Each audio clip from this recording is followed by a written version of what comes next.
E hoje eu vou falar sobre inteligência emocional. Sabe por quê? Ontem eu recebi muito feedback sobre inteligência emocional. Sobre os 3 pilares que eu havia comentado no vídeo de ontem, que é importantíssimo para a gente conseguir desenvolver um comportamento adequado para aquilo que nós desejamos. Não estou falando comportamento adequado para o outro, para a sociedade, para... Não, um comportamento adequado que descreva você, né? Então, assim, gente, não existe o certo e errado. É legal, não tem nada ilegal no seu comportamento. Aquela coisa, né? Você tem um comportamento, desse comportamento você terá uma reação. É ação e reação. E você tem que estar preparado para colher aquilo que nós estamos falando de comportamento. Nós estamos falando de algo muito particular, muito íntimo. Porque nós estamos falando de pessoas, né? Pessoas geram comportamentos e pessoas são únicas. Por exemplo, Maria Caroline, o meu comportamento, por mais que seja similar ao comportamento de várias outras pessoas, mas nunca será idêntico. Por quê? Porque eu tenho personalidade, eu tenho o meu meio, as minhas experiências, eu tenho toda a construção de quem a criança Caroline foi, e todo adulto um dia foi uma criança. Carrego em mim construções de outros, de terceiros, né? Eu fui construída por terceiros. E aí, quem são esses terceiros que me construíram? Né? Foram construídos por quem? Que tipo de estímulos? Quais estímulos eu fui recebendo ao longo da construção da minha vida, de quem eu sou, para que hoje eu tenha determinados gatilhos ou determinados, né, comportamentos diante de determinadas situações que são exatamente aquilo que eu acredito que deve ser ou vem de impulsos que eu não domino porque eu desconheço. E desconheço, eu não consigo entender, eu não consigo trabalhar e eu não consigo conter. Determinados comportamentos, então, são reações que eu tenho porque eu me torno reativo diante daquilo que eu desconheço. Aí que entra o pilar autoconsciência. Autoconsciência é a capacidade de você conseguir reconhecer as próprias emoções, é a capacidade de você conseguir, é a habilidade de observar a si próprio, né? De forma profunda, reconhecendo com clareza todas as suas reações. Quando você se torna reativo a algo, por que eu me torno reativo a algo? O que é que está sustentando essa reatividade? Né? Então, quando eu sei o que sustenta, quando eu tenho autoconsciência, eu consigo trabalhar os pontos de gatilhos, os pontos de bloqueio, e eu começo a entender, isso não é meu. Isso é da minha mãe, isso é do meu pai, isso é da minha avó, isso é da minha professora, isso é do meu primo, isso é dos outros. Porque quando nós olhamos para o outro, será que os valores do outro estão associados aos meus valores? Você tem valores, crenças, você é politizado. Gente, entra a política, né? O que você acredita está muito relacionado a quem você é.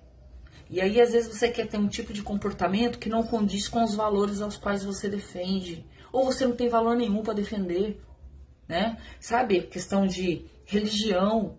Às vezes a pessoa fala que vai numa religião, mas a conduta dela é completamente oposta aos valores daquela religião, né? Qual a autoconsciência desenvolvida em relação a tudo aquilo que você acredita e defende?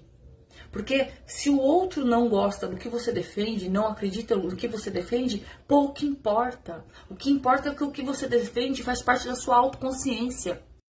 Daniel Goleman defende que autoconsciência é a habilidade de observar a si mesmo com clareza. Autoconsciência é a habilidade de observar a si mesmo com clareza.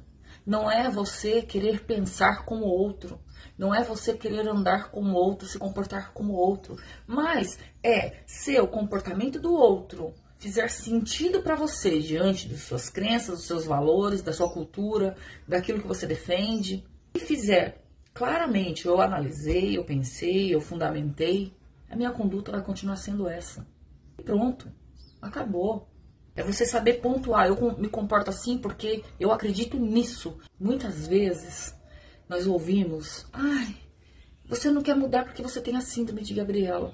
E pessoas que não têm valores definidos, que não têm autoconsciência muito bem trabalhada, acabam entrando nessa frase que já virou um clichê para modulação comportamental, e as pessoas começam a colocar em xeque, começam a colocar em dúvida o próprio comportamento. Será que eu estou sendo engessada? Será que eu não tenho flexibilidade?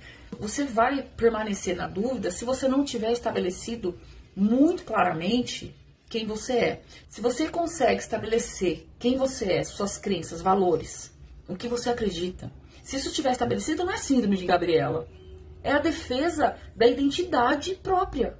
É você. Quando a gente fala de autoconsciência, nós estamos falando de autovalidação, nós estamos falando de autoconfiança, nós estamos falando de autoconhecimento, consciência emocional. Nós estamos falando, nós somos racionais naquilo que nós falamos. Quando eu brigo dentro de uma certeza. Quando eu analiso uma situação e eu vou para cima, na defesa daquilo que eu acredito, veemente, eu vou na certeza da autoconsciência de quem eu sou. Quando nós nos conhecemos, quando nós temos a autoconsciência desenvolvida, é a coisa mais linda que tem. Você conseguir se defender diante do que o outro quer pra você. Ou você vai falar sim ou vai falar não, mas qualquer coisa que você fale é com consciência. Não fique entrando nessa pilha, sabe, dos outros falar: ai, mas você é crente, você se comporta assim. Ai, mas você tá estudando psicologia, eu escuto muito isso. Ai, você tá estudando psicologia, você é assim. Nossa, mas cuidado dos seus futuros pacientes. O sol tá aí, brilhando sobre a cabeça de todos, dos bons e maus, de todos, sobre todos. Agora, a sombra só vai encontrar paz, só vai encontrar sombra, só vai encontrar um local de segurança aqueles que conseguem olhar para si e validar a própria conduta dentro daquilo que acredita. Os comportamentos devem ser realizados com consciência. Então, quando você tem consciência, tenha paz. E eu vou ficando por aqui, desejando paz no seu coração, desejando que você desenvolva a sua autoconsciência, que você desenvolva a autovalidação, que você tenha uma mentalidade flexível, sim, para mudar, mas que você mude dentro daquilo que você defende, dentro dos seus valores, dentro daquilo que você enxerga como ético, como moral, né, como as suas crenças, que você consiga ter autoconsciência de entender o que é seu e o que é do outro. E que você a cada dia mais consiga desenvolver uma identidade genuína para você conseguir olhar para o espelho e falar: essa aí sou eu. E eu me tornei a melhor versão do que eu era ontem. E amanhã eu serei melhor que hoje.